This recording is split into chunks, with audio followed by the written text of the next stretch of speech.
Welcome to Seat Time, everybody, the off-road show that brings you all the results, news, and online shenanigans that make being online a good time. We'd like to say thank you to Fly Racing for their support of Seat Time. Please go check them out, flyracing.com. Well, hello, Internet. Welcome to Seat Time, everybody. For those of you who have absolutely no idea what you're watching 15 minutes behind 8 p.m., which is when we're supposed to be live, you are watching Seat Time. So I am Brian Pierce. I have this lovely man next to me. He's Mr. Larry Zimmerman. He is with Fly Racing. He's a local rep here in Texas. And then, on the other side of the Internet, which would be actually Skype in the Northeast somewhere, Mr. Zack Huberty over there. He's a cute fella. You know, his video will come up whenever Steven Stuff gets it lazy, figures shit out. Hey, there he is. You're looking cute over there, buddy. So where are you at actually calling us from? You at your house right now? Yeah, I'm actually in Westchester. I'm on spring break right now, and Friday came home and then went to South Carolina for the National Enduro, and then just got back yesterday. Then today went to Christini all-wheel drive, and then came home and cleaned up. So that's where I'm at now. Let's start it off. Spring break. How many chicks have you seen in bikinis? None yet. What the? That sounds horrible. Why would you? What kind of spring break is that? It's the dirt biker spring break. I guess that's true. You're driving around, having your. I mean, it's nice that you get to hang out with your parents and they drive you to the races. Everybody loves that. James does that for me, actually. It's my racing boyfriend. It's awkward, but we go with it, right? Yeah, we got a couple people hanging out watching too. So, Larry, you're in Texas. Actually, you're from Texas. He lives down the street. Everybody, so you're a local fly rep. So, tell us a little bit more about what you're doing in Texas, having some fun, and all the stuff going on in your life. Dallas rep, East Texas, Boom. Southern Oklahoma. Love my life. It's good. Yeah. I mean, outdoors. We're all about it. Push and fly. Just being awesome. Yeah, for those wondering, Fly Racing is actually the title sponsor of Seat Time. Larry didn't have anything to do with that, but that's okay. We're figuring out now that we are best friends because he brought over a little bit of adult beverages that start with the word C and it ends with round. And, you know, I mean, that's just kind of, it's a pint full of awesome. We're just going to have a good time and keep talking about all this stuff. So definitely, this is Seat Time. If you have no idea, seattime.co is the website where you can find us. And, of course, it's on Stitcher, iTunes, and YouTube. If you are on any of those social little bits, Facebook, of course, facebook.com/seattime, twitter.com/_seattime. I mean, it's like all over the place. You can find us. You just Google it. I don't know why I'm saying all this shit. Steven, why am I saying all this? Okay, Steven doesn't know either. So, Moto News, talking about off-road. Larry, when was the last time you rode a dirt bike? I won the 200 A class, 06, TCC. TCCRA. Okay, so in the Enduro series. Yes. All right, so see, Zach, you can definitely relate to that because you're an Enduro rider as well. So tell us about your accolades, if you would, kind sir, Mr. Zack Huberty. In regards to racing, you're asking? Oh, absolutely. Why not? You could tell us whatever you want right now. It's your show. I mean, in regards to Enduros, about 2 years ago, I got started in the ECA Enduro Series, which covers the... Get it? Oh, covers Delaware, New Jersey, New York, Pennsylvania, and pretty much 18 weekends out of the year go and race those. And last year won the A200 class, which was a pretty big accomplishment for myself. Hell yeah. I understand. So, yeah, that's awesome. I do understand that. So that was a pretty big year. And then, you know, when I'm not racing, I'm pretty involved in the off-road media side. And yeah, it sounds like you just got with Offroad Viking, right? Yeah, in about October and November of last year, I contacted Daniel Engel at Offroad Viking and asked to be a part of their Know Your Amateur program, which kind of talks about different racers and local series. And after that, he was kind of impressed with some of my writing, and we got to talking and, you know, figured out a way for me to get involved this year. So you'll see some of my articles here and there on the website. Cool. Well, as we talked about, unfortunately, I would ask you to turn off your video because we are having those bandwidth issues. I'm not going to lie, though. You do look sexy. Really appreciate you scrubbing up your nose for us this past week, and we'll see if we can get some of this figured out and possibly go ahead and kill any AT&T rep that comes to my house. It's going to be interesting. No, so I'm excited. We've actually talked a couple times, and I've been like, hey, you need to be on Seat Time. We need to get you on Seat Time, and talked about you coming on the show, but you never actually have. You kept using all these excuses of you being at school. Well, the good thing is now you didn't have a really good excuse, and unfortunately, the two guests that we did have on, that were going to be on the show, Daniel Engel and Chris Story, both had life-altering issues that came up to where Seat Time just sucked enough that they didn't want to be on it. So, for that reason, we got better people. No way. Yeah, we got better people. So that's why they're here. That's what I think is going to happen. So there's a lot that we were going to talk about because of the fact that we had 2013 is getting started for some. It has started for others. We have a lot that has come up, a lot that's going to be coming up. And I think one of the things that's about ready to start is River Ranch in Florida. So we're going to have round 1 of the GNCC series getting ready to start up. I think that's a really big do it. And so we're going to talk about all the results and all the news that we can get our little hands on. So what did you think about some of the Big Six stuff? Do you pay attention to any of the Desert Series racing that goes on, Mr. Huberty? Not too much. I pay attention to some like the Hare and Hound and, some of the works results when they come up. But, my main passion is enduros and hare scrambles, and I kind of seem to be attracted to like the GNCC and the NEPG series. But, I certainly know that Kirk Caselli, has been trying to dominate out west this year with Hare and Hound, but Kendall Norman, on the other hand, is, taking the first 2 wins of the series. Hell yeah, he has. I'm glad to hear you say that because, one, you said the words Kirk Caselli. Because I think anybody in off-road, Dominator. Yeah, anybody in off-road should be a fan of that man for sure. And then, of course, you're talking about Kendall Norman, who last year pretty much didn't really – I don't really know if he didn't have a ride, didn't want to accept a ride, but he just kind of did his own thing last year. Maybe he needed a break. Everybody needs a break every now and again. So, but the Big Six is obviously a little bit of a different series, a little bit more local, not as big as the Hare and Hound is, more local to Southern California. Some names, Evan Kelly actually got first place this past weekend, and Nick Stover, and then Andrew Delgado Jr. The only thing I know about Delgado, not person-wise, but the name, is that it's a community college in New Orleans. No, there's more to it than that. So, is there? Do you know more about this? Is this an age thing? Am I missing something here, Larry? No, not at all. No? But Okay, that's fine. It's not a community college. You mean the community college was probably named after something else? Could be. This is ridiculous. Man, I hate knowledge. It just gets me every time, I'm telling you. It's just worthless. So, where did that come from? It really is, though. It really is, which is the weird part. I mean, I told you, I did grow up in Louisiana. It's awkward. But, so Zach, if you were able to head out west and do a desert race, what bike do you think you would ride? Ooh, I mean, you could start with KTM because we know that that's the truth. I mean, I really like the 200 engine, but, in open races, there's not enough motor to pull you, at those kind of speeds. So, I would probably have to go with like the 450 XCF. I think that's a great base model that KTM has made, and it's been proven in multiple areas. Have you rode the new 500 yet?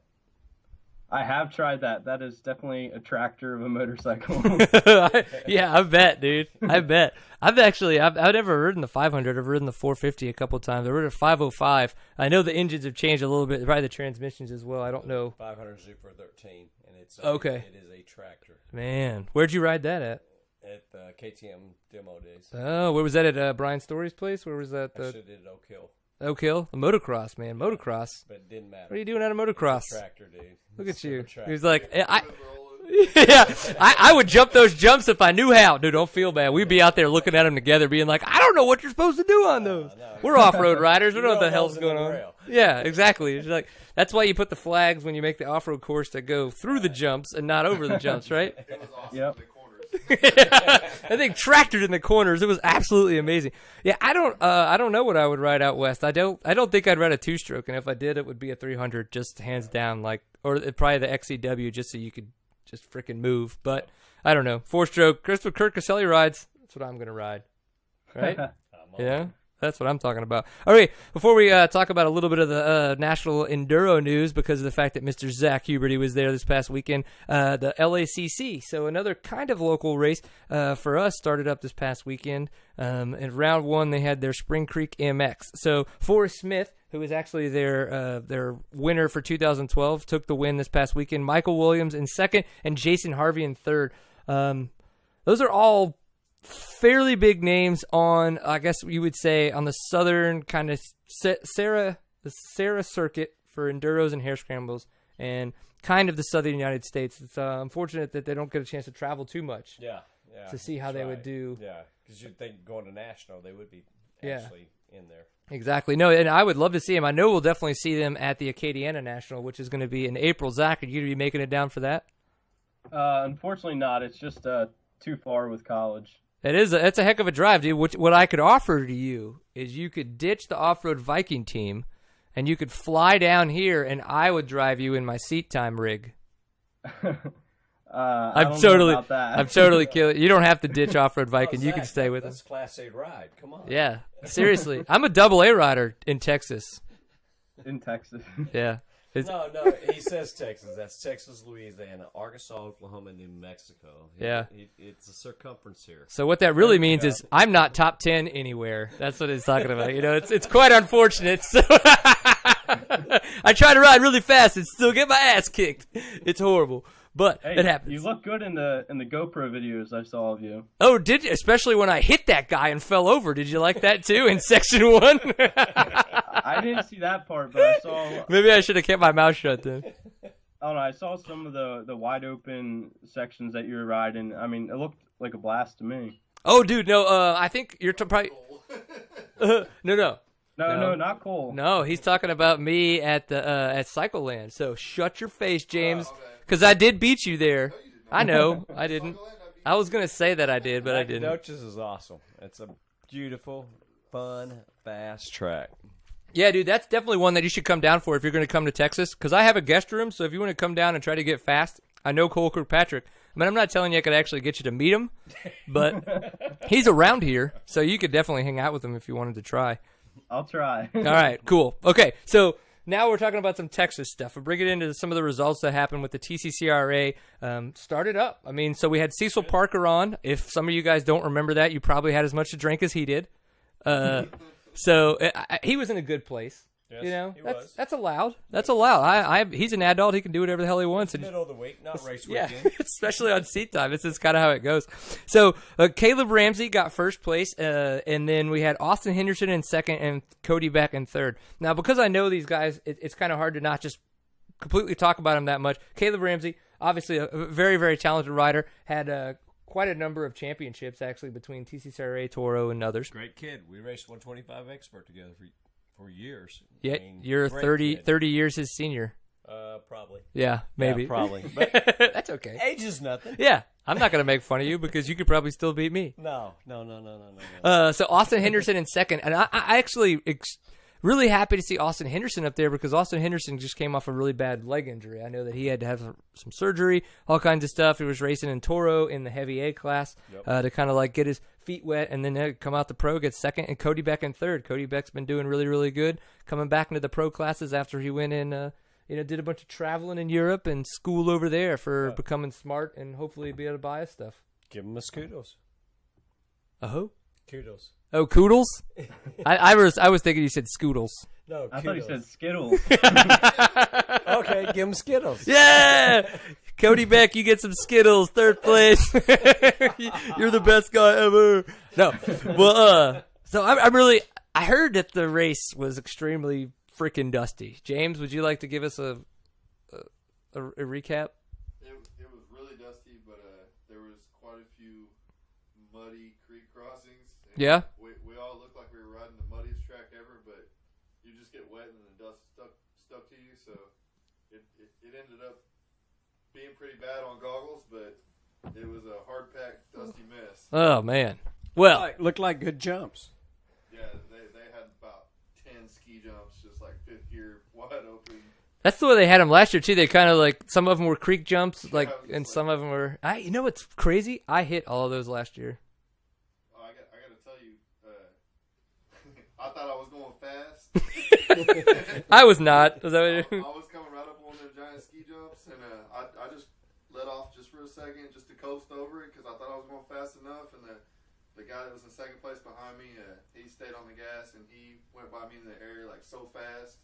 It scared the hell out of me. I was like, what the hell was that? I'm going back to the truck. Screw you guys. This is too much for me. I can't handle this. It's over your head, right? Yeah. I seen bottom of tires. I was like, yeah, you can have it. Yeah, exactly. Oh, my gosh. So that's some of the news and some of the results that we were just going to talk about. I think there's some, some off-season stuff that happened with some GNCC riders that we're going to talk about when we kind of get a little bit more into the GNCC stuff. But so we had the National Enduro this past weekend, Zach. I want to know a little bit more about that. If you could give us kind of your take on it, man. I know you've written some stuff for the Offroad Viking and then Trail Rider magazines. We're putting some stuff up that you posted, but give us the lowdown, dude. Tell us about the race.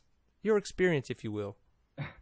I mean, this is the first year I've really traveled south for any of the National Enduros. About 3 weeks ago, I went to the Cherokee National, which was, a totally different experience. And then went to the Sand Lapper, where it was supposedly supposed to be 55 degrees, but ended up being about 32 the morning of. Yeah, I did see a lot of jackets in everybody's pictures, so it did look quite cold. Extremely cold.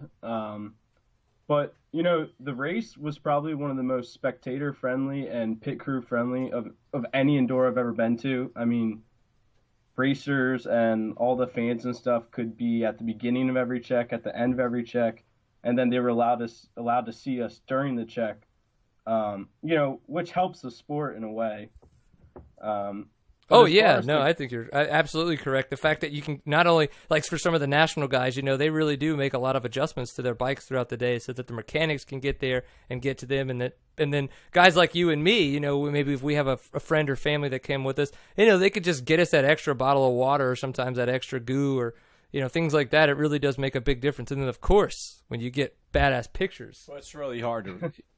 like you said, it's really hard to spectate a enduro race. So when you can get that kind of stuff, that's awesome that they did such a great job laying it out. Yeah, I mean, because here in Pennsylvania and stuff, some of the enduros that we go to, as far as in New Jersey, I mean, family members can't even go out on the course or aren't supposed to, right? Except whether you're maybe a photographer or videographer or someone that's working the event. Which makes it hard to get support for the sport when, the people that want to help you out and support you, can't even go out and see you. Yeah. But, in regards to the race, it was 6 sections, 7 to 13 miles in length. And, I mean, it was pretty fast for an enduro, really sandy. Tons of, big routes that you had to, go over. But I really think it favored the GNCC style riders for this event. Like Thad Duvall did well and Charlie Mullins. Kind of just hammering down on these huge straightaways, not being scared to, hold it wide. Yeah, and do you think that, do you say that as in it was maybe more terrain-wise, or do you think maybe that it didn't feel as tight as, say, as some of the East Coastern enduros can get? I mean, I would say for an enduro, it was a fairly more open course. Okay. But there were definitely some technical tight sections where, if you're not a tight woods trail rider, I guess, you had a difficult time. Right. Huh. That's interesting. What? It was the East Coast wiggle, yeah. Or you gotta get between them there trees. Oh yeah, and I mean some of them you're hitting in third gear and you're just praying that you get between both trees perfectly, or if you do hit them, that it's not going to knock you off the bike. Yeah, No, we've all been there, especially at Nacogdoches. They've got some of those sections that are just absolutely ridiculous. Well, Brian, you're from Louisiana. I mean, That's true. I've yeah. run some Louisiana endurance. Oh yeah, in Louisiana, and dude, you cut your shit down to like 30 inches and then put bark busters on, and you're like, all right, and it's you like, still hit trees. It's like bars, hips, banging, and then go banging, 4 feet, and then do it again, and then do it again. That's the Louisiana wiggle. You have to learn it on Bourbon Street, but then you take it to the woods. It works. Right. It works. We have some of those here in New Jersey where, I mean, I kid you not, some of the trails you legit have to get off the bike, kind of like move your bike through and then get back on, just to get through the too tight trees that you're trying to get through. Yeah, see, I dig stuff like that. I think it's super technical. And I know that I understand where people are coming from because I don't like it when it gets, 80 miles an hour, super open, crazy-ass fast. I like it when it gets a little bit more slower and technical, so I can see why some people wouldn't like that, but it just pisses me off. I might be masochistic. I don't know. Whatever. I just ride on the back wheel with my handlebars turned. Whatever, Scott Summers. Oh, now all of a sudden you're Scott Summers. Can you pick up an XR600? Did you hear that? No. Did you hear that, Zach? No. He's like, oh yeah, I just get on the back wheel and turn my handlebars, and I'm like, fuck you. Yeah, right. That's not what happens at all. So, you got 5th place in your class, is that correct? This past weekend? I got smoked by, I think, one of the kids that won the class. His name is Karsten Cagle, I believe his name. Yeah, Karsten Cagle. Yeah. He's a Sarah dude, isn't he? He was on a YZ125 back on row 101 and completely crushed the class. I was amazed at the section times that he had. Huh. Yeah, no, I'm pretty sure that Karsten Cagle's actually a dude out of Sarah, and he's done well at some of the national enduros. I don't believe this is his first one. I think he did well at the. Don't feel bad about that. Yeah, I don't know. I was also pretty under the weather. I've been sick since the Georgia National, but no excuses there. Right? Yeah. It was all on my part. The riding. Hey man, well that's cool. I'm glad you. So overall though, you had fun. I mean, yes. Oh yeah, it was a blast. Good. I enjoy getting out of the normal riding that we have here and just experiencing a whole new series, and I'll definitely be back next year. Wicked. Well, I know I'm liking to hear that. We did actually kind of ask around to see if we could figure out any questions, and I figured now's a good time to talk about it since we were on the subject of the National Enduro Series. We got in touch with Tanner Thompson. He emailed us a question kind of asking us what we thought. I know that Zach's got it printed up, and he's going to go ahead and read it to us just because he's the one with the literary voice. He's the one who really sounds professional when he talks. We're going to let him read it. We'll figure it out, and we'll talk about and see what we think and our opinions might be on what he has to say. All right, so this is a question from Tanner Thomas. He's actually an A250 rider from the National Enduro Series. He's out of New Hampshire and rides for Motorbikes Plus KTM. But his question was, with the absence of Shane Hufford Jr. and Thad Duvall's bike problems at this past Sunday's Sandlapper National Enduro, there's a roughly 5-minute gap between 9th place overall finisher Kyle McDonald and 8th place overall finisher Brad Backen. If you go forward in positions from Brad, the times are relatively close to each other, and it is the same case if you go backwards in positions from Kyle. I'm curious about what you guys, as well as the viewers, think it will take for the new influx of pro and looking to become pro riders to start bridging this large time gap and be competitive with the top guys. All right. So essentially, I think he's kind of saying, there's X amount of guys through place 1 through 9 or 1 through 8th, and then there's the guys behind them, and there's just a huge gap in time there. And you could. There's a lot of different possibilities. You could, for me, the first thing I thought of was the past couple years where everybody goes, well, there's these top 5 guys in Supercross, and we're going to see who of them wins. But then, that's what they thought as well going into this season, the 2030 Supercross, and look at Davey Millsap. Right. Exactly. So and you see it in all kinds of series. Right. The top 10 are going to be here, and from there back. Yeah, and I think too the National Enduro Series is still growing. I think that at this point in time, there are still these top 10 guys or these top dudes. They're the GNCC guys. They're the top 5 in the GNCC. They're the top 5 in like the OMAs if they go to the OMAs. I mean, these guys are fast, not just in enduros. These guys are fast everywhere. And some of these guys that are competing, like Tanner Thomas, I know he does do the hare scrambles in the Northeast, and he does do, a lot of the he's been doing more and more. I think he won the 200A class last year in the National Enduro Series. I mean, that's amazing that he was able to do that. But if that's his first win in the A class and he's in the 250A class now, I think he's probably still got some learning to do in retrospect to trying to then compete at the top 10 level. Yep. Though, wasn't he not like 13th overall or like 11th overall this past weekend? Well, he did have a 10th overall last year at, I think, Rattlesnake National Enduro, which is fairly rocky compared to... I mean, that's solid for where it's at. Yeah. Go ahead. What do you think, man? I want to know what you think. I mean, I really think it comes down to two things. One, the whole fitness side, and it really depends on how much time these racers are putting into, the different training areas. Right. As far as, whether they're cycling, working out, swimming, all those different, various, ways to get the cardio up. So, I mean, if you look at the top guys in front of them, they're all in probably some of the best shape they've ever been. And then the other side is just the support, whether it's technical support, suspension, engine. If you look at all those guys below, they're pretty much doing it on their own. They're kind of getting some support through local shop, but they're really relying on their dad or a good friend to take care of all the bike work.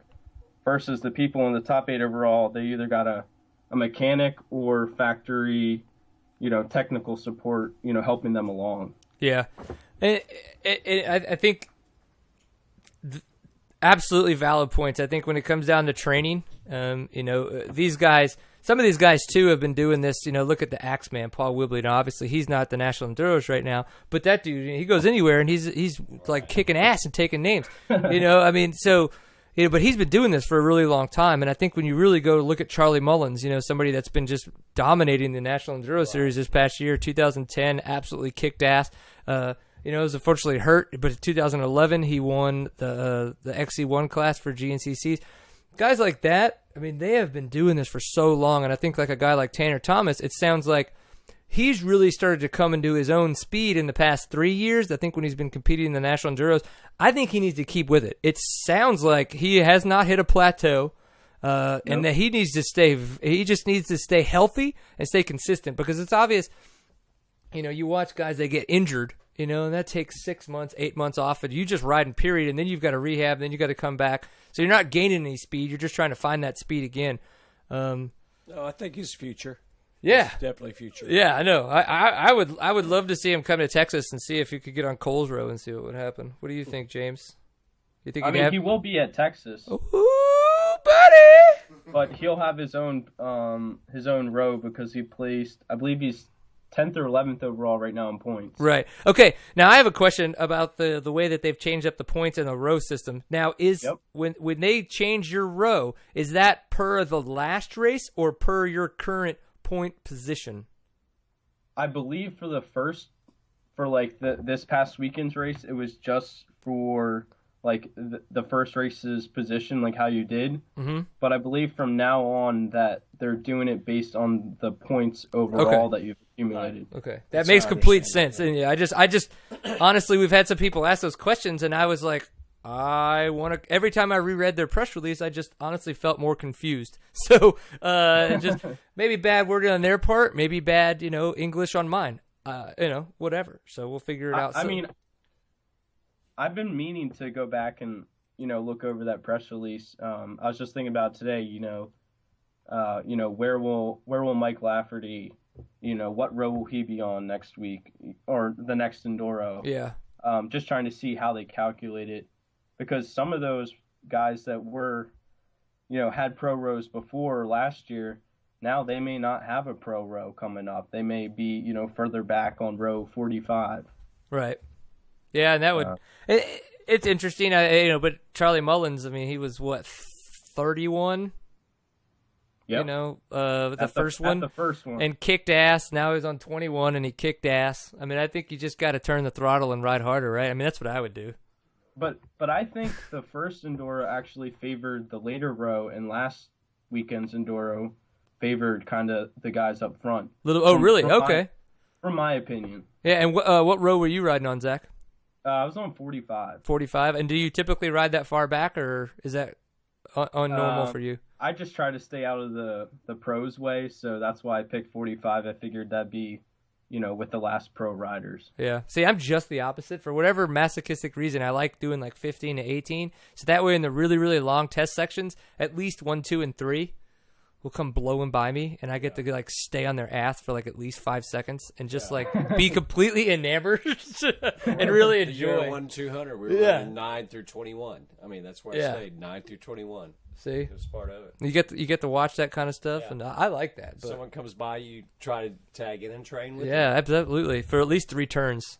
Yep. That's a good goal, I think. 3 turns, I can do this. At least, yeah. Yeah, I mean, I enjoy doing that in the local series.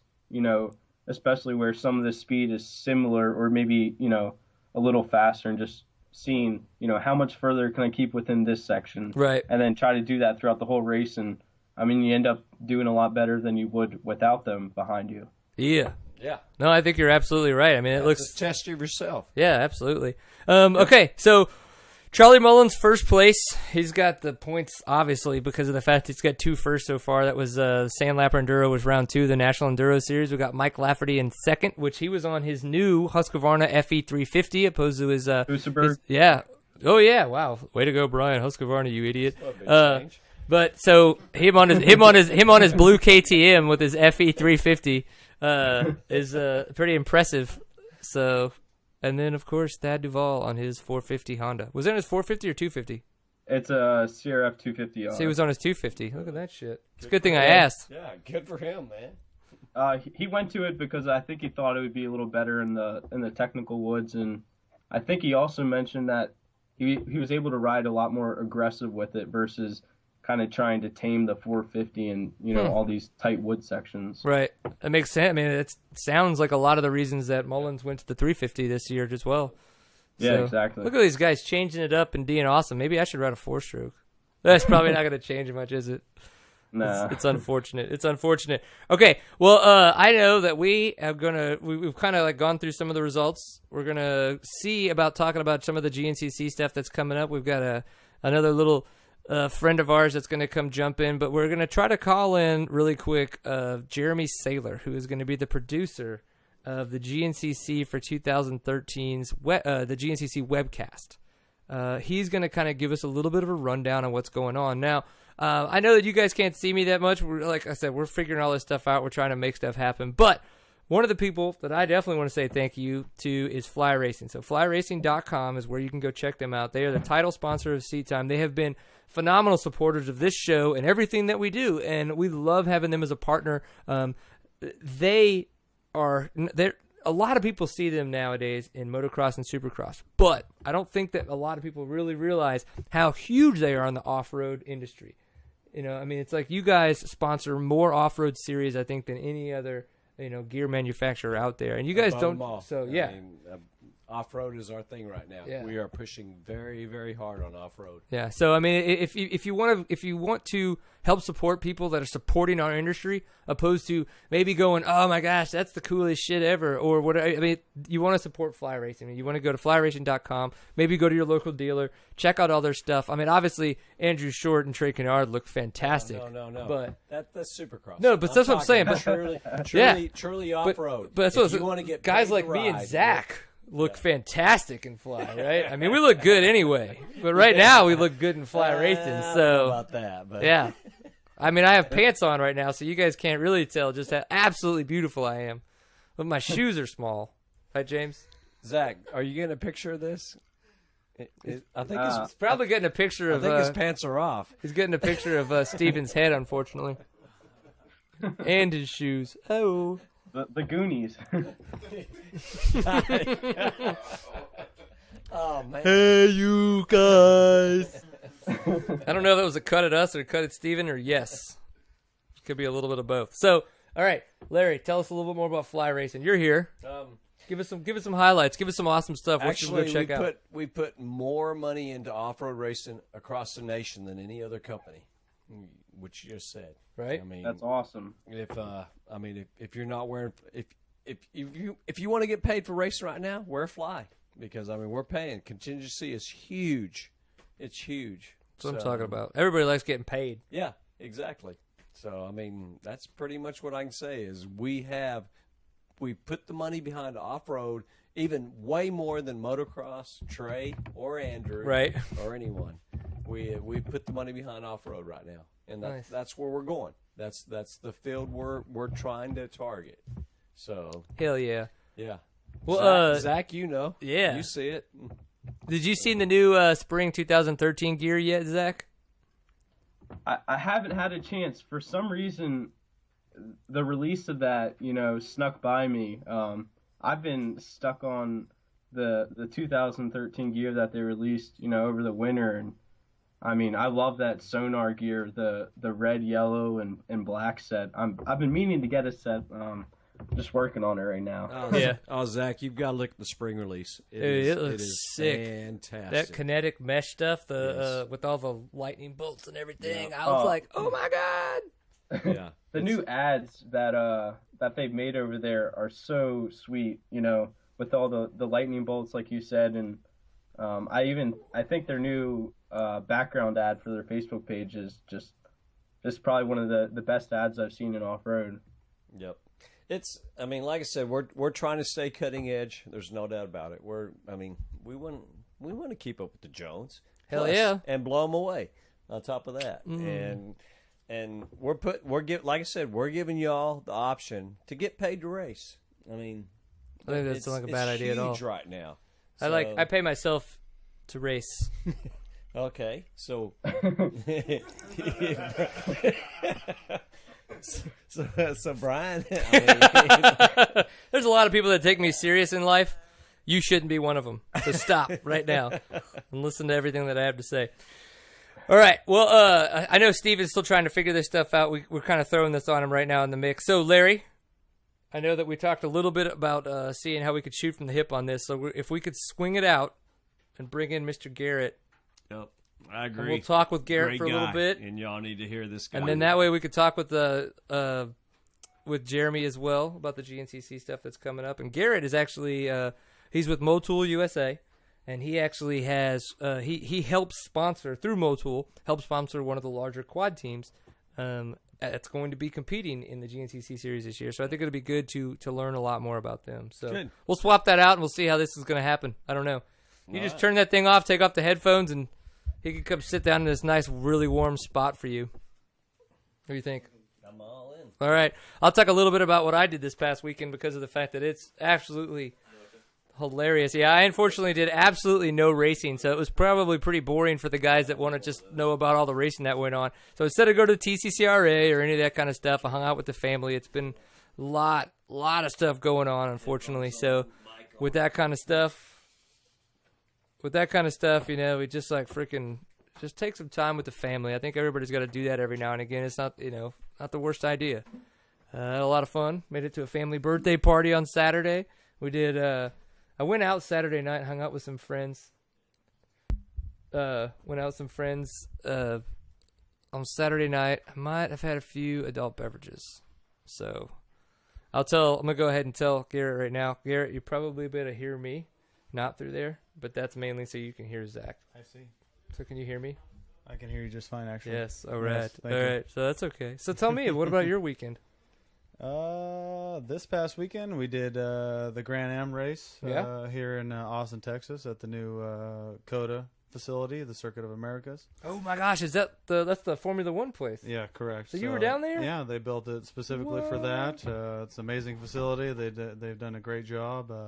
Can't wait to see MotoGP and some two-wheels there here coming up in a couple weeks. So one of our teams actually won two of the different disciplines that they have. So nice, quite exciting. And now I'm happy here with you guys hanging out. Yeah. We got in touch with Larry, but like I said, we had some. We were going to have some different guys on, some local guys and some other guys sign in on the internet. But unfortunately, just the way it went down, a lot of stuff come up in other people's lives, so they couldn't make it. So we got in touch with Larry. Larry would come by, he's like, oh, I've got our buddy from Moto USA in town. Is it okay if he comes by? I was like, absolutely. Let's have him over. Let's talk and let's go through some of this stuff. So you're involved with Moto USA, a lot of the marketing stuff that goes on, and you guys are major sponsors of one of the ATV teams that compete in the GNCC series. So can you tell me a little bit more about that, how, y'all's involvement with that team, and kind of what you guys are looking forward to for 2013 in the GNCC series? Sure. So we have a great relationship with Can-Am, let's say. Okay. We started off with them in the Work Series on the West Coast, and we were reached out by Jimmy Odell, which is the motorsports manager, let's say, with Can-Am. Okay. And asked if we could help out the team. It's called JB Racing. That is run by Jody Batesman. Excuse me. And they have a huge effort going on. They're actually going to be their factory support for Can-Am this year. Wow. They're going to have a factory 450 team. They're going to have a side-by-side, a couple guys going on in that, and also a 4x4 racer as well. So that's a lot of stuff going on. Yeah. So it's a little bit different than two wheels, but we're excited to see how it goes and see how the East Coast swing kind of goes. It's kind of our first. So this will be y'all's first endeavor onto the East Coast. Yeah. Mm-hmm. I mean, well, I've been with Motul for 5 years, and it's since then it's been our first endeavor. There might have been some historical stuff that I don't know about, but that's okay. Yeah, as I unfortunately tell a lot of people, I don't have the best memory ever. It's just what it is, Exactly. And so I know when you get back into the longer years, I'll remember guys like Juha Solomon coming over, to the GNCC and racing bikes, and then David Knight coming over. Mm-hmm. Both of those guys winning 2 years in a row. That kind of stuff, I remember. Yeah. It's unfortunately the smaller stuff where it's just kind of like, you know what, Brian, you need notes for this kind of stuff. Exactly. So that's the way it goes. U.S. rider just won, right? The two-wheel this past year, right? This past year? No, it was actually for 2 years ago. Yeah, 2 years ago it was Charlie Mullins. Yeah, that's so right, yeah. Born and bred pretty much in the GNCC series. Shows you how much I know. No, that's all right. That's all right. No worries. It's it was cool because I actually got to be there for that. I was at Loretta Lynn's the past 2 years, so it was neat to have always really looked up to these guys and have never been there to actually see these championships crowned, and I actually got to see that. Sure. And these guys come across the finish line and do it was absolutely amazing. It's so cool. And Paul Wibley as well. There was a chance that Mullins could have come in, but it just wasn't going to happen. So and then so Paul Wibley getting that win this past year, and then of course we were talking a little bit about fly racing, so we got to see Jason Thomas get his XC2 win. Stuart Baylor was going to try to beat him, but unfortunately what comes to find out, his navicular bone was broken collarbone, all kinds of crazy stuff. It looks like somebody's holding a finger up in the air. I have no idea what's going on. Steven, what does that finger mean? Well, not the middle one. What's the pointer finger mean? I'm holding Jeremy up here. We've got him on video chat trying to join the other chat. Let's see. We're watching it right now. Uh-oh. Somebody's watching it right now. It sounds horrible. We can hear people. Hey. Hey, Jeremy. I don't know, Steven. Are you still supposed to be holding him up or not? We're just going with it. Hey, just tell Zach we'll call him back, and we'll take Jeremy for a little bit, and then we'll get Zach back on and talk about some more GNCC stuff. Okay, that'll work for me. Right? He can hear you. I'm here. Yeah. He is still there. This is Jeremy. I'm still here. I can't see his amazing outfit. He was supposed to have a great outfit on for me, but Steven is just not letting that happen right now. That's really unfortunate. Is it? Oh, man. Hey. He's thirsty. Come on, Steven. Your head's really big. Taylor Media. Dude, what are you talking about? This is like an advertisement for yourself. Yeah. You have a cloud. You have a brain cloud. Right. You're like, hey, what am I thinking about? I'm thinking about myself because I'm egotistical and I drink beer and I'm awesome. I am awesome. I mean, I didn't say you weren't awesome, but come on. Steven, you got to switch this so people can see this crap. Yeah, there you go. I mean, I'm not going to lie. Steven's doing a phenomenal job of running the show, but at the same time, he's sucking. So we're trying.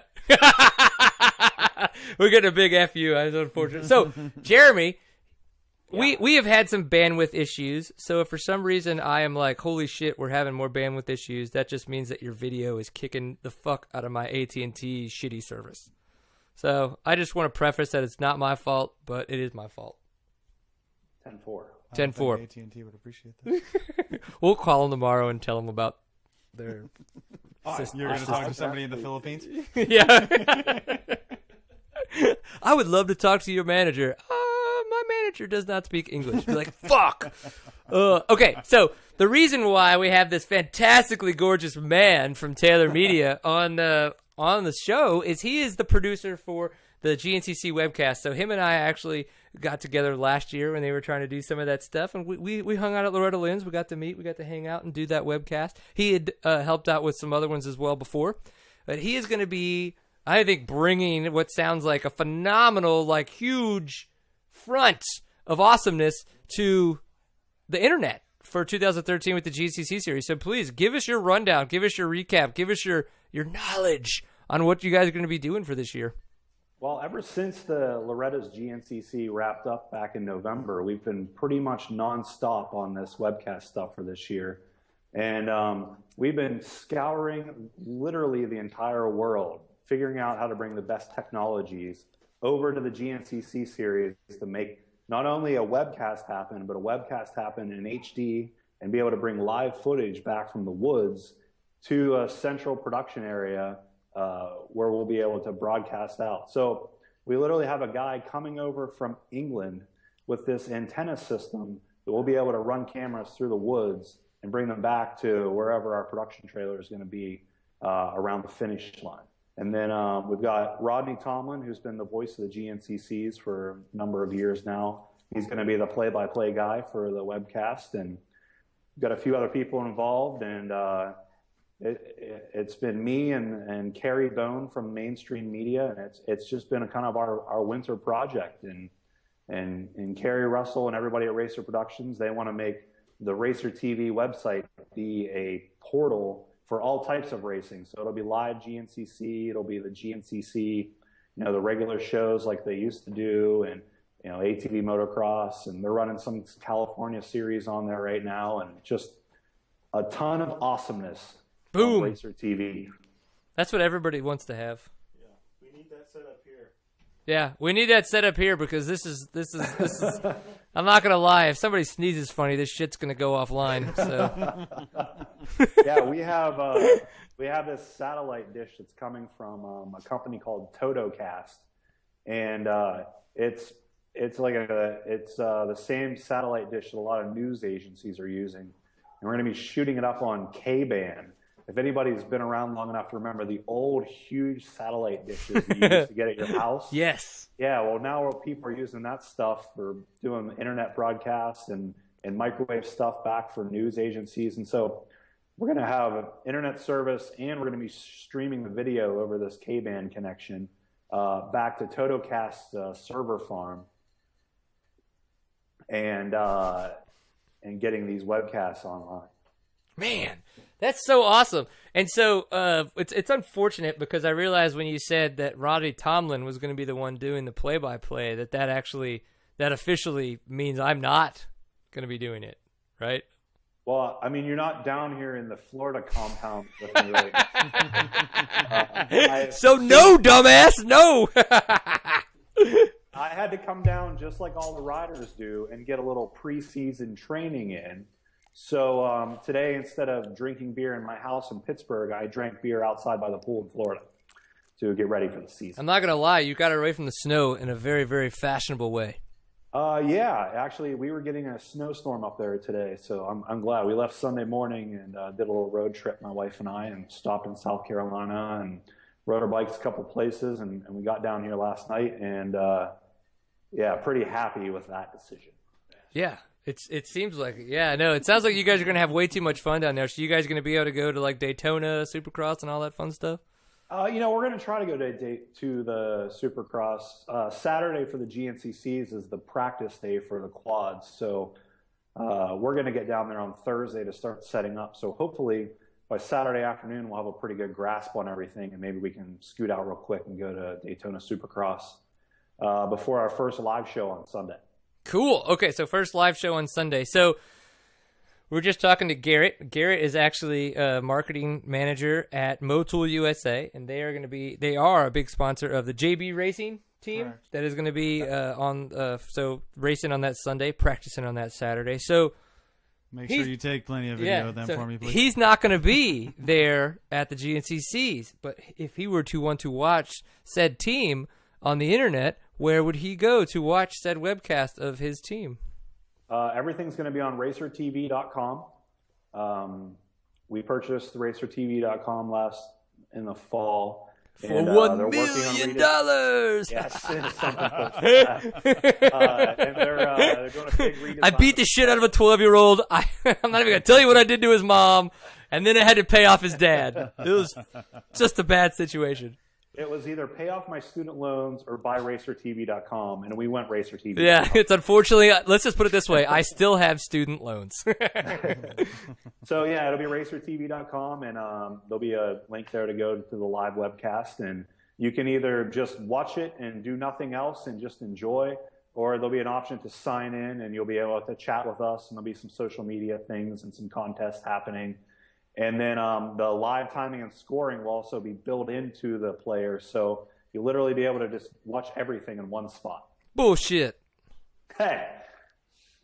Man, 0 to 60. Taylor Media, I don't fuck around. You see this by my head? Yeah, we don't do nothing half-ass. That's right. He's like, I am so drunk right now because I couldn't even stop drinking the 6-pack. I had to get a 12-pack. Well, you know what? You were so late getting me on that I had like 5 beers before this started. Well, I mean, I'm not going to lie that there's some unfortunate truth to that. You have to pee as bad as I did earlier? Yeah, that's the really bad. That's the really bad thing is everybody doesn't realize is that I'm not like Steve Mathis on the Pulp MX, though I listen and love that show, or DMXS. We don't do commercials where I get to get up and go pee. I sit here the whole time and hold it like a real man and drink my beer and maybe hydrate with ice in it to just, deal with it, okay? So that's what I'm saying. So you don't get to pee. Well, that's because, remember, I topped it off and we did a shot before we started the show. I think that's how the webcast is going to go, too. I think I have to do a 3.5-hour long GNCC without leaving a trailer that's like 5 by 10. You know what that really means is you guys are going to have one of those little, either you're going to cut a hole in the bottom of the trailer or you're going to get one of those little camp toilets. And you're going to be like, Rodney, you turn the other way. Don't look, Rodney. Yeah, with Rodney in there, I hope it's well vented. I don't think this bodes well for anybody's internet signal. This might be a West Coast thing. I don't know if you guys know, but in off-road truck racing, there's a device that... Ooh, a catheter. Yeah. It's a little different than that. It kind of hugs that say, and you can... Is it anything like docking? Relieve yourself, yes. Is it anything like docking? Where you take one male's foreskin and put it over the other? I'm just kidding. Yeah. Yeah, that's what. You better watch out, James. Larry's getting onto you over there. So how are you going to fix the problem then? Are you going to put a little porta-john in there? Or? Yeah. I mean, I'm not going to lie. That sounds like a big deal to me. 3.5 hours of sitting there with somebody else's flatulence, possibly their feces, and definitely their urine. I mean, hey, I'm a trooper. I'll do anything. You're like, we spent $30,000 on all this equipment and we forgot to put in a fucking bathroom. I'm going to send an email about that right now. John, we have a problem. This is critical. That's going to have like a little exclamation point beside it. Would you please CC me on that said email because I want to read it. And I want to frame it because it'll be my fault that you sent it. The good thing is you can't lose your job because you're the only one who would know how to do this. Yeah, I've spent quite a bit of time learning the switcher and learning all this internet stuff and satellite dishes and uplinks and just mind-blowing stuff that I'm really excited to get started on this and see what we can do with it. I like to call it job security. Yeah, there's definitely a little bit of job security built. Where am I going? Nowhere. Yeah, I'm the only one that knows the password to turn it on. So, if I had to guess, it would be taylormedia.com. Not have to figure out which of the letters I like substituted with like weird like a dollar sign or like a zero or like an @ symbol. I'm just gonna do uppercase Taylor and then lowercase media and hit enter. Shit. We'll see how that goes, right? I don't know. I gotta fix that real quick. That's okay. Yeah, I was like, but okay. So, what's your last words? Tell us a little. Give us your last scoop on all this kinds of stuff. Are you excited? Are you not excited? Or you peed your pants? Or what's the deal? How do people get excited? Come on, bring it. I'm not expecting it to be perfect right out the bat, but two rounds back to back. We'll do 4 shows in a matter of a week. Right. A lot of trial and error, a lot to learn. we'll get a lot of the kinks worked out of it, but GNCC is going to be really exciting this year with AMSOIL coming on as the title sponsor, and then Can-Am sticking around as the OEM sponsor, and then we've got Rocky Mountain ATV-MC. They're the TV sponsor this year, and so we got some great partners in this, and we've got a lot of great people, and we've been working hard at Sailor Media, and we've been working hard at Racer TV to really make this something that's going to be great for the fans and great for the future of GNCC. As we start to move away a little bit from having stuff on network TV, there's still going to be 13 GNCC shows on the NBC Sports Network this year, but the main focus this year is going to be on the webcast, and we're going to work really hard to make it great. Awesome. So we're excited. It's going to be awesome. I think it's going to be awesome, dude. I really am excited. I hope that not only just to hang out with you again and possibly sneak into your trailer and take a crap just to piss you off, I'd really like to hang out with you again because you are a very, very passionate beer drinking buddy. And well, I don't know if you remember or not, but I did see you at Dallas Supercross. Well, yeah, no, I do remember because I have a picture, and I didn't remember Saturday night, but I remembered Sunday morning when I looked through my pictures. And you actually reverse pickpocketed me. I got back to the hotel that night, and I had a seat time koozie and 2 stickers. And I don't even know how they... You're lucky I didn't put my hand other places, because not only would I just had a good time, I would have taken all of your shit. Like, you would have had no idea what happened. You're like, oh my God, that masked ninja man with the cowboy hat on. What the hell? I just would have given you my radio, and I could have sat up in the stands and drank beer, and you could have went down and cleaned up. Well, if you would have been taking my place, you'd have been having whiskey. Oh, well, even better. You're like, let's step it up a notch. I'm not going to lie. Everything I drank, I as well kept in my waist that evening because Jerry Jones could take a lot from me, but he's not taking all my money just so I can have one drink. So, that place was nuts. Yeah, it's pretty crazy. All right, well, dude, we thank you very much for coming on. This has been fantastic. You're always a fun dude. I look forward to seeing you in person again. Obviously, we could do this anytime because it's the internet. And on the internet, we do whatever the hell we want. Hell of a thing, that internet. Yeah, guys, have me on anytime. I'll be glad to talk GNCC. I love it. Yeah, we're going to have a lot of GNCC talking, so we're going to do it. All right, you take it easy. We're going to get Zack Huberty back on the line so we can talk about some more of the GNCC pre-show stuff. Sailor, peace. Have fun down there in Florida, buddy. SailorMedia.com. See ya. Boom. He's just throwing it in there. I like the way he does that. He's like, screw you guys. All right, Steven, you're going to set us all up with all this stuff? Maybe. He's like, whatever, I'll push some buttons. Okay. So, again, we've had Garrett. Garrett's been a little quiet. I'm not going to lie. I'm kind of a mellow person, to be honest. Oh, gosh. Even with the little couple drinks that you specified. Yeah.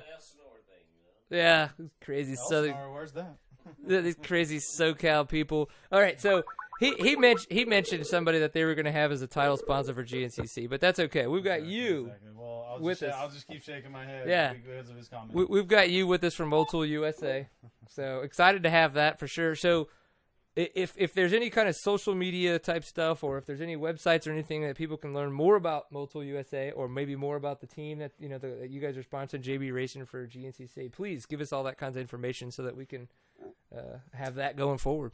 You can definitely check out motul.com or facebook.com/Motul USA. Actually, I'm sorry, Motul NA now. I just changed that for Motul North America because we do handle Canada as well. It's Motul, not American. Don't worry about those Canucks up there, Yeah, Canada, eh? Hey, we love those guys up there. They take care of us. But, yeah. They buy the products, eh? But yeah, just the website and Facebook for now is our social media stuff here in the U.S. You're gonna tweet us later. That's about all we can handle. No Twitter for now. No tweets, no birds, none of that kind of stuff. So keeps it in the family. I'm only one man. That's it. So. Well, I'm not gonna lie. It definitely sucks being not that seat time's the biggest thing ever, but you're like. Like shit all over the place. Instagram, like, God picture damn. of them and I'm type about myself. Yeah, it's true. You're like, I'm gonna Instagram a picture, I'm gonna tweet onto Twitter, and then I'm gonna Facebook real hard on Facebook, and then you're gonna update the website, and then. Exactly. I prefer the website. Just take a naked picture, put it on, and you can dump it on Facebook, and you're done. Just take a naked picture of yourself as a selfie, put it on Tumblr. Somebody else will post it on their shit for you. And you're like done. You don't have anything to do anything else. And then threaten they're going to send it to other people, and Yeah, it's like mom and dad already know I'm fucked up. So once it's posted, it's out there. Yeah, yeah. You may try to delete it, but it's on my computer. So I was told there's a new site for let's say the ladies to take care of their other halves. Well, this might be a moto show, but shit, what do we got? I mean, I know I'm getting off subject here. I'm sorry. Please, but, continue to get off subject. I have a feeling there's a lot of guys out there. I can't tell you the name now, but supposedly... Is it that dirty? Yeah, a picture will last for 10 seconds, and then it's wiped out. Snapchat. Yeah, it's done. I'll tell you the name. Not that I've used it. Yeah, I follow myself. Snapchat, there we go. Yeah, I take pictures and I send them to myself, and I'm like, hey, I get really let down because I'm like, why is it always guys? And I'm like, oh right, it's always just me. It's pretty pathetic, but Snapchat, there we go. Yeah, you do what you need to do to get by on your Tuesday afternoons, right? All right, so Zach, we've got you back. I want to know your thoughts going into the 2013 GNCC series. Ooh. Just bring it, man. Just bring the pain. Just like however you feel about it. Predictions, thoughts, opinions, whatever. I think Josh Strang's gonna steal the show. You think? Oh, I love it. I love it. Fuck yes. Bring that shit. I love it. I'm in. Talk more. I mean, I was just looking at the Mid-East results today, and I mean, he wasn't, but I think at most, I think it was 2 minutes off of Paul Whibley for the race, and he actually had the fastest lap of the race compared to Paul Whibley. So I think really him getting acclimated to the East Coast isn't hard, and then, his time off from being in the West Coast really hasn't hurt him. I mean, I think he's going to be a big threat. Yeah, on that note, I think he wants it more than anybody else out there. Like, I think, like, after his win in 2010 and kind of the whole Suzuki thing falling apart, he found out from other people finding out that he lost his job, like, with Suzuki, and having to kind of like go, not that he had to, but he did have to go find a team. He needed to make money. So he went to the West Coast. Now that he's coming back, I think he is probably the hungriest son of a bitch out there. That is the perfect person to start off with. So good job. Next. Fantasy GNCC? Is Digital Offroad still doing their Fantasy GNCC stuff? I don't know. I remember that they did it a couple of years ago, but I certainly haven't heard any word. Yeah, I haven't either. That's a good question. We're going to have to look into that because I know that Hoop from digitaloffroad.com actually used to run like the fantasy off-road or what, I don't remember what it's called. But yeah, I always got involved. It was like $10 to sign up. You had a chance to win a little mini bike or whatever, like a 110 or whatnot. But it's always cool. We'll look into it. Yeah, that'd be good because he's definitely a good pick, I think. All right, so what else you got, Zach? What, as far as like second, third? No, I mean like other thoughts. I mean, I could tell you that. Yeah, I think you're absolutely right that Josh Strang is the hungriest son of a bitch out there. But I mean, so I don't think he's the hungriest. No, or do you think Caleb Russell's the hungriest? I think it's probably Caleb right now. You think? I think he wants it more than anybody. I don't know. Yeah, I mean that's it. That's okay. We can agree to disagree because that's always fun. I think that Josh Strang's the hungriest son of a bitch out there, but I think that Caleb Russell is probably the hungriest one that's been on the East Coast. Because he just like lost. If it hadn't been for Florida, he really would have had the championship. I mean, granted, there's always it's racing, but still. I mean, I would say Caleb is the hungriest, but Josh Strang has the most to prove, I guess. I mean, he was on the West Coast for a year, kind of, you know, didn't really get into the GNCC scene except for doing that one race where I think he was 6th, I think. Yeah. We'd have to ask Jason Hooper because that guy's got the memory of a fucking like awesome memory person. I believe it was 6th. I know that Strang was definitely disappointed with that race. He said that, you know, he's been off it so long and coming back, you know, he's really going to have to put in a lot of work in the off season just to get back up to that top level. But I definitely think he's there. Right. Well, cool. All right. Okay. So, do you think Paul Whibley then is this gonna? Do you think Paul Whibley's not going to be able to defend his title, or do you think he's going to put in some good races, or what? I mean, he'll put up a fight. He's going to probably one of the people in the trees is what he's going to do. I don't know about that. No, it's Paul Whibley. He will put people in the trees. He will not be talked about and possibly cut the course, but he will. I'm just saying, it's Paul Whibley. We all know it happens. I don't know. You're like, yeah. Zach's like, I don't ever cut the course. I don't know what you're talking about. Why would I want to do that? All right, so we've talked about 3 guys. I feel bad if I do. You feel bad if you cut the course? Oh yeah, I mean, even like at the National Enduro this weekend, there are some fields where, you know, yeah, I mean, you're supposed to go around it, but I mean, sometimes when you just go straight through the middle, you almost feel bad because you're like, yeah, I just cut off 10 seconds off everybody else who followed the arrows. Well, I think like it's an interesting point because I've talked to a lot of people. They're like, you're in an enduro, it's arrow to arrow. Like technically, you're not trail racing. Isn't that a pro line? That's yeah. I'd tell you what it's called in Texas, but people would just get pissed off at me. It's not what I call them, but it's what other people call them. Do it. It's not a pro line. No, I'm not doing it. Not you, Larry. Him. So technically in an enduro, it's arrow to arrow. It's not trail racing. You know what I mean? So if the next arrow is, you know, the next arrow that they put is across a field, and there are really no arrows that would essentially make this turn. Yeah. Straight line to the next arrow, buddy. You know and I know. Make it happen. How do you think you get a 23A? But then again, I mean, there's some races where you think you're making a cut. Oh yeah, no, you're absolutely correct. End up going the wrong way on the course, or you missed an important turn, and I'd rather be safe and follow the arrows, you know, the way they were put up. Yeah, and you never know too. In this situation, sometimes you could wind up taking half a mile off, and then you get DQ'd because of the fact they know you're like your shit was 2 minutes faster than somebody else's. So. Yeah. All that kinds of stuff. All right, so we're talking about GNCC. Garrett, do you have any opinion about some of these riders? And it's okay if you don't, but you can tell me whatever you want. I'll be honest with you. I know all the names, but I can't throw an opinion because I don't know much about it. I have followed a little bit of the Enduro series because of some support that we've given to, I don't know if you guys know Jesse Grome, I believe. Yeah, absolutely, yeah. Yeah, you know, he did quite well last year as a privateer type yep. racer. So yeah, now he's on the Ampro team, the Yamaha Ampro team. Yeah. So I'm glad he got picked up by that, and glad that we could help him out last year. But GNCC, I'm just in the dark, let's say, except for the ATV team that. All right. That we support. So Zach, not only are we going to educate other people about our opinions and what could possibly go on in the GNCC, but we're now educating Garrett. Yeah. So. I'm stuck in the West Coast, so you got to help me out. We're bringing the knowledge. All right, so Thad Duvall, who did get a win last year on his 450, you know, Shenandoah USWE Honda. I was off-road champions last year. Now it's, you know, Shenandoah USWE or USWE if you're Swedish. But what do you think about that?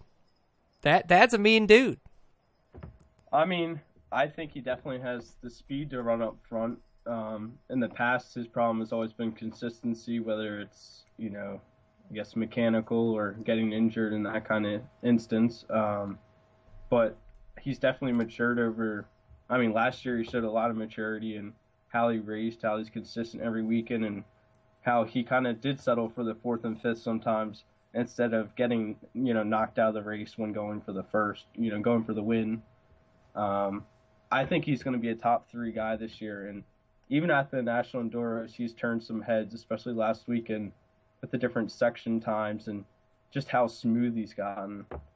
Yeah. No, I think you made a valid point in that, you know, when he kind of came off the Yamahas, he did. He had this like super inconsistent, and that's kind of why they didn't want to renew a contract. He had to find a way to essentially make a ride, and he was able to then have that ride.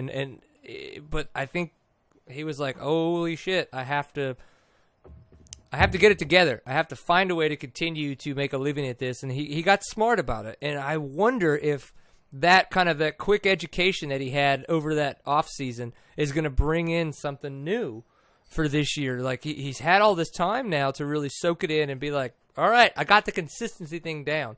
And now he's going to be able to push it a little bit more and have a feel for what is crazy conservative and what is, ultra competitive. It's interesting that you say he's top 3. I don't know if I'd have said that, honestly, but now that you say it, that's smart. I like that. I mean, I don't know for sure, but I want to see it. Because I want to see these guys fight. You know what I'm saying? Like, there's a lot of guys on any given weekend who could be top 3, which is it's a hard thing to say. At the end of the year, I think that Duvall's going to be first, second, third. I mean, it's a tough statement when we haven't even gotten to the first race. Well, that's what trying to go through all this kind of stuff and just we're how have all these guys done in the past? We all know that these guys, they train their butts off now, just like a bunch of the Supercross and Motocross guys. It's like, all right, there is no real off season. There's a non-race season. And I think that we're going to really, obviously coming into Florida, Charlie Mullins is on it. Paul Whibley's on it. Josh Strang's on it. We're seeing all these guys race now, and they're not racing into shape. They're there. They may not be 100% GNCC shape. I mean, they race for 3 hours. That's insane. But I think we're gonna find it out. And then River Ranch is such an ass beating. It's just, I mean, the sand. I mean, if you're not wearing chamois butter, you're an idiot. Because what is chamois butter? It's the stuff that you dip your balls in with a 6-pack and it makes you feel. It's if you're not into using Vaseline, it's stuff that you would put into your areas that get sweaty between your legs. Well, you're trying to say that baby powder isn't good enough. Yeah, baby powder. Oh, baby powder's not good. I get way too wet for baby powder. You need antiperspirant for the other side of your body.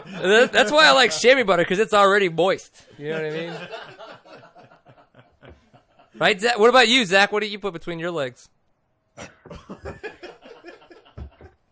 I could never use any of that, different the gels out there. I mean, I can't imagine riding on it. You'd just be like sliding around. So what you're saying is your boxer shorts and all natural?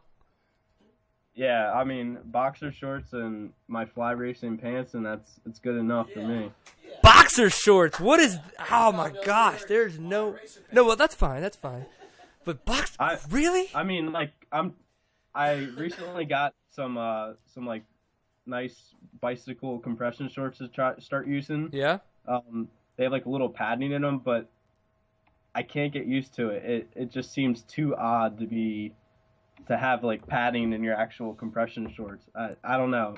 It's not something that I like, especially with sitting on the bike. Now he knows what a woman feels like. Hey! Yeah, that's true.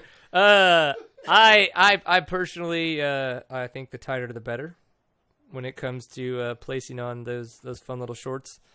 But that's just me. So what about you? Do you have a preference?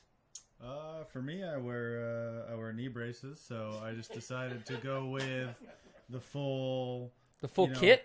Yeah, like the whole no knee sleeves and underwear or whatever. I did the whole the sleeves. I actually bought them from I think EVS. So it's like a full short, shorts to legs. You just slap your knee braces on. They don't slide down. You don't pinch your thighs. They're awesome. You still got monkey butt though. You can't lie. Yeah. I mean, well, I'm a motocross guy, so I'm not on the bike as long as you guys are. But it's like 30-minute motos. Yeah, I could sense some need for some moisture down there. Yeah, once it gets into about 32 minutes for him, he's like, whoa. It's either time for a water or I gotta slow it down. This shit's getting serious. Okay, well, any XC2 thoughts? I I mean, I've kind of grown up in the series with Andrew DeLong. He's always been kind of someone to look up to in the East Coast Enduro Association. So, I mean, he's my favorite right now. Nice. And, well, I think he's a good favorite for sure. I wouldn't be surprised to see him in the top 3 this year. Top 3, really? You really think he'd be top 3? I mean, overall, in some races. Oh, I see what you're saying. Oh, you think that he could actually do top 3 from the XC2 line? Yeah, in some races, depending on if he's really on it that day. Yeah, for sure. I mean, like I mean, we've seen Stuart Baylor Jr. almost do that. Jason Thomas was doing a really good job of getting up into there. I think Andrew DeLong even a couple times did work his way into the top 3. Obviously, none of those guys ever actually finished in the overall position. But man, yeah, that's a really I mean, good there was point. a couple of times where I think Andrew did finish 3rd overall in a race. Yeah, no, you're right. Yeah, for sure. And there were actually points where him and Stewart were overalling the whole thing from the second row, but that usually doesn't seem to last the whole race. I guess the XC2 mentality is a lot more aggressive early on, whereas the XC1, they kind of ease into it and then really just hammer down. Right. Huh. What about Jason Thomas though? Jason Thomas, XC2 winner last year in his fly racing gear at the time. Unfortunately, he's moved on. But hey, man, he's got a team for doing the XC1 class this year. So, what do you think? I mean, he's definitely a championship threat, and I mean, we'll see. It really depends. I don't know how acclimated he is yet to that 250F that he's riding. Yeah, and he didn't move. Yeah, he didn't move to the. He didn't move to the XC1 class. I'm sorry, I was thinking of Stuart Baylor Jr. will be moving to the XC1 class, but he's so hurt. Unfortunately, I think this year's done for him. I think with his second surgery already this year that he will not be able to defend any of his titles or his enduro title and then his XC2 from the year before. So it's kind of unfortunate, but I don't know. So then we got a couple guys. I think like Chris Douglas is moving up from the A class into the XC2 class. We got Plessinger moving up officially. They did a couple races last year and stuff. Yeah, Grant Baylor, who's been kicking ass at the enduros. A lot of people have mentioned, Stuart Baylor Jr. was so fast, but they're like, dude, look at his younger brother. And it's, you're kind of like, all right, cool, yeah, he's in the family, they're fast, but then like he's still not. Well, he's like 16 now, maybe. He's late 15. 15, yeah, actually. It's like late 15s, and he's freaking top 10 in it at the National Enduros. Yeah, he was 8th at Cherokee, and then 6th this past weekend, and was 4th in the last test. Yeah, I mean that's 4th. That's ridiculous. Yeah, like that's ridiculous. So.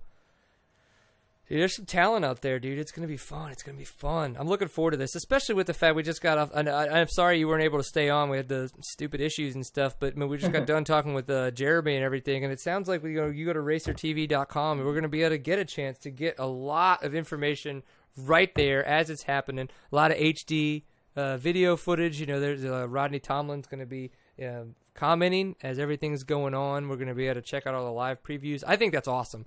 I did have a chance to help them out last year with a couple webcasts.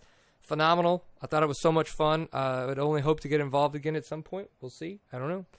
But you're going to be able to watch some of that, or are you going to go to any of the races, any of the GNCCs? I mean, I hope to watch, every single one, if I'm not doing Enduro that day. I'd also like to get to some GNCCs. I haven't been since, I think I was on an 85 at the time. Oh, man, back in the day. Actually, that was 2 years ago for you? Oh, no, that was about 4 or 5, maybe a little longer. Yeah, it was forever ago. Which it's changed a lot since then. I think when I had gone to the Unadilla race, David Knight, I think, overall that day. I don't remember correctly. It's either, I guess either 07 or 08 then, huh? Yeah, so that's got to have been 4 or 5 years ago. Yeah.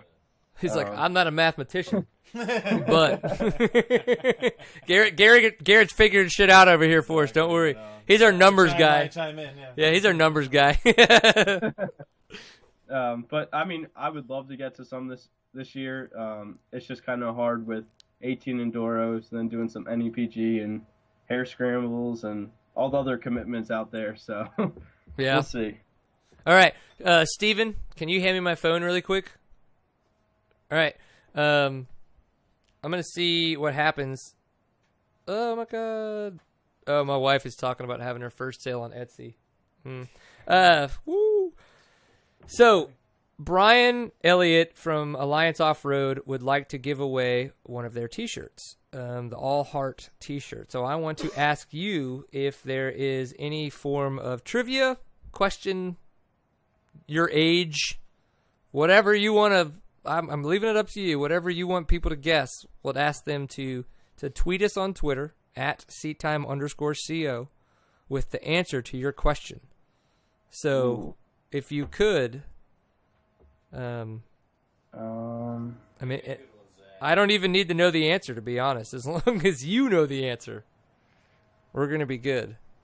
So what do you think? Well, in the spirit of talking about National Enduros, all right. Let's see. Let's have them name the top 3 from this past weekend. Okay, I like it.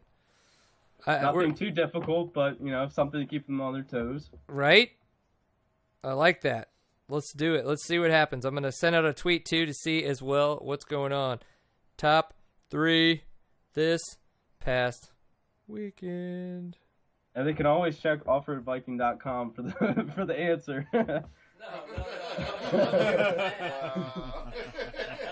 What a dick. Took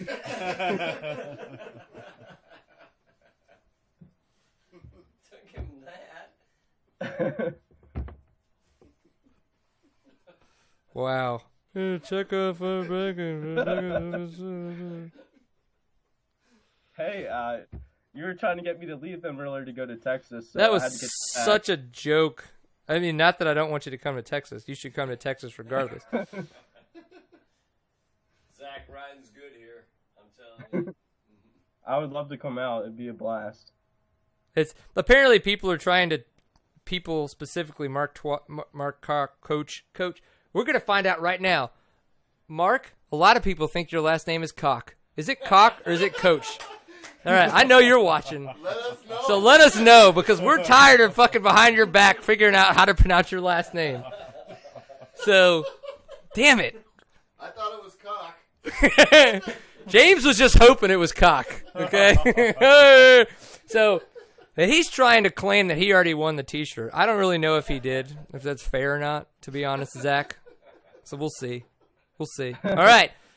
Top 3 this past weekend. We've already talked about it and already named the names. You don't have to go to any other site to figure it out.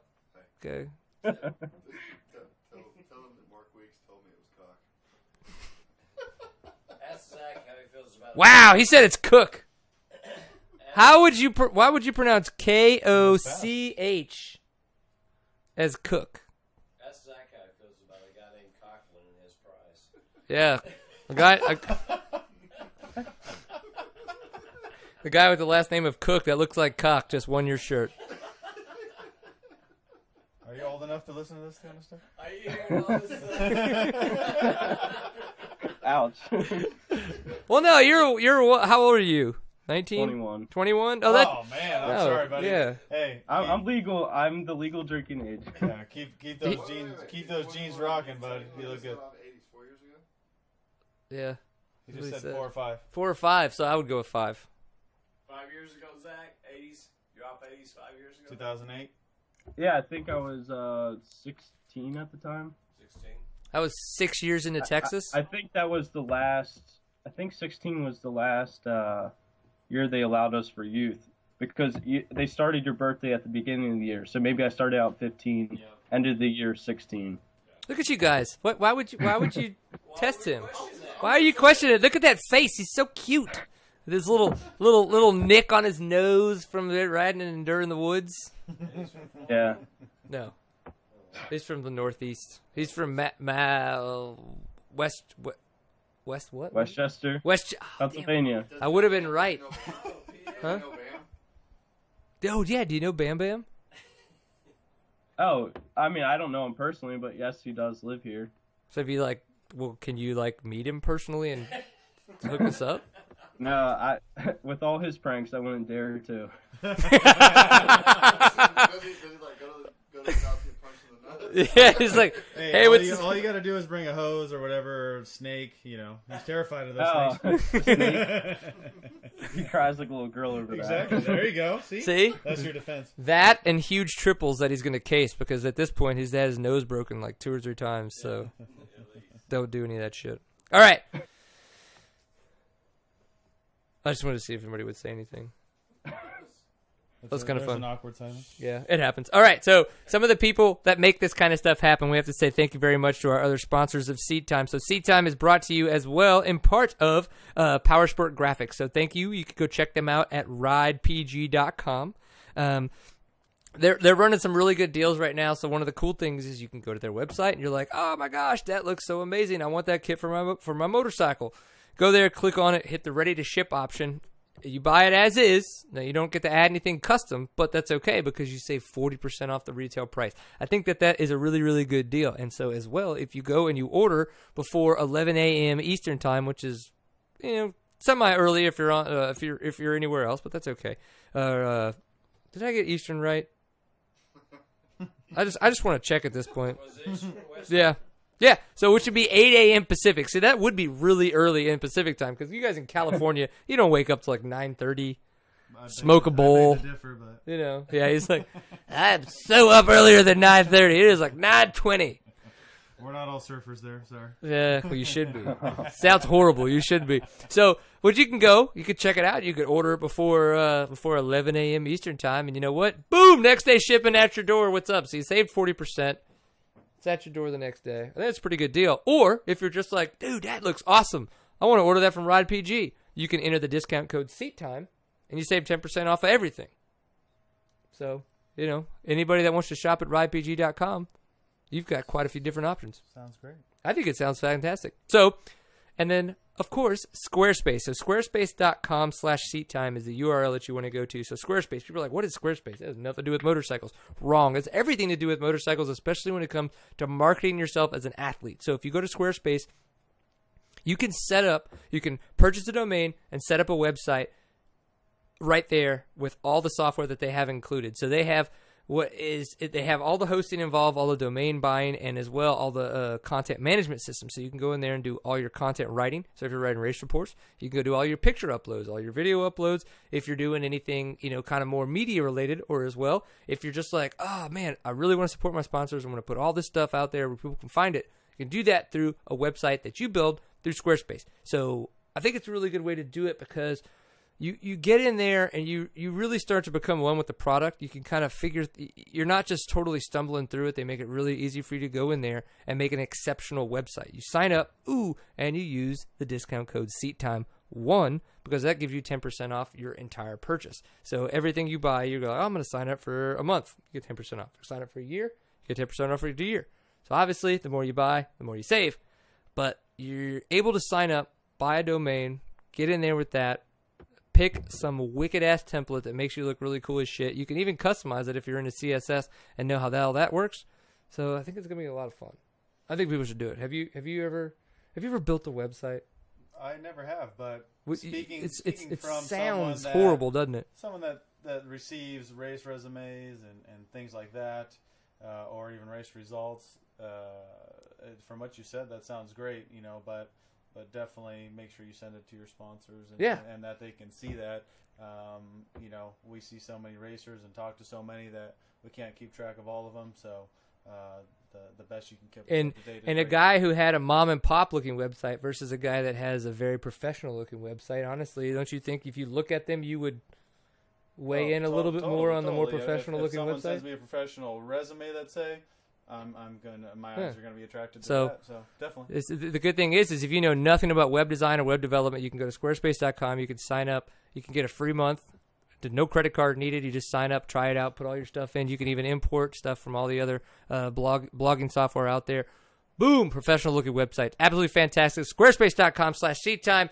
Please use the discount code SEATTIME1 so that way we can get credit because they're a sponsor of SeatTime, and that's how we pay Steven to be as awesome as he is and make sure that shit happens. So if nothing else, Steven will come beat you up if you don't do it. Thank you very much, Squarespace, for being here. We appreciate it. So again, we had technical difficulties. I really apologize for that, but at the same time, I think we're just trying to have fun. You know, we don't want to take this. We hope that everyone's still watching right now. Yeah, and if they're not, you know what? Hopefully they're still listening, because you can find all this stuff on Stitcher. You can find it all on iTunes if you're just into listening. Zack Huberty, though, you over there, kind sir, tell us where everybody can find you on the internet so that they can be your best friend for life. I mean, on Facebook, you can just find me at, just search me under Zack Huberty. And then as far as Twitter, at Zack Huberty 323, and then for Instagram, Zack's Racing 323. I'm not sure why I did different names for all three, but I guess it keeps people on their toes. Yeah. Now that you're actually into media, you realize that consistency is key. You screwed that up from the beginning.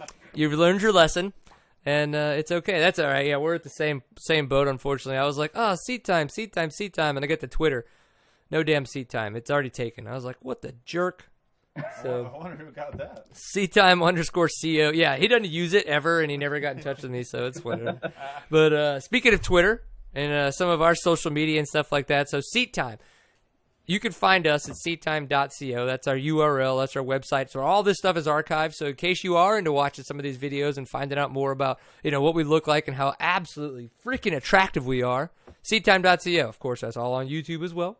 And if you're on Facebook and you want to Facebook us real hard, make sure we're having a good time, give us some of your updates, facebook.com/seattime is where we're at. Now, if you're on Twitter and you want to tweet us real hard, it's seattime_CO. So twitter.com/seattime_CO. I mean, of course, we're on Instagram, seattime.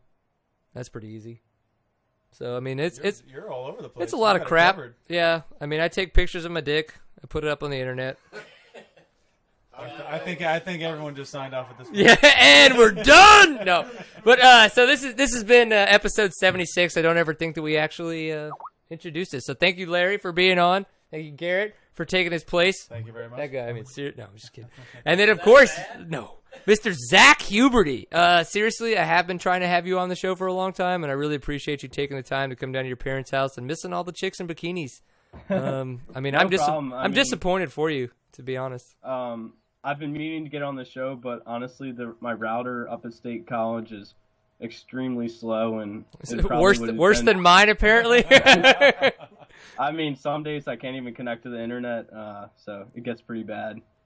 But that's I think that's Comcast up there. So well, I blame AT&T down here. So.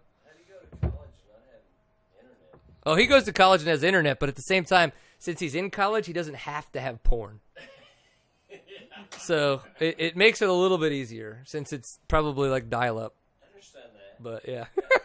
All right. Actually, that made sense. Yeah, you're like, I get it. It's like every Friday night he has to use the internet. Every Saturday night he might get lucky. There's a big difference. So no, well, hey, good luck or congratulations on your fantastic job so far at the Enduros this year. We wish you the best of luck. Are you going to be in Texas at all? Like for Concho? It's a tough thing. I honestly don't think I'll be there. It's not that tough. You fly in Friday night. I know where the airport is. I know how to get there. I can drive there because I won't have any drinks before. And then you can you can ride with James and I to the Enduro, and then you can pay for your own taxi back because on Monday morning my ass is going to have to go to work. Zach, so it will be you should figure it out.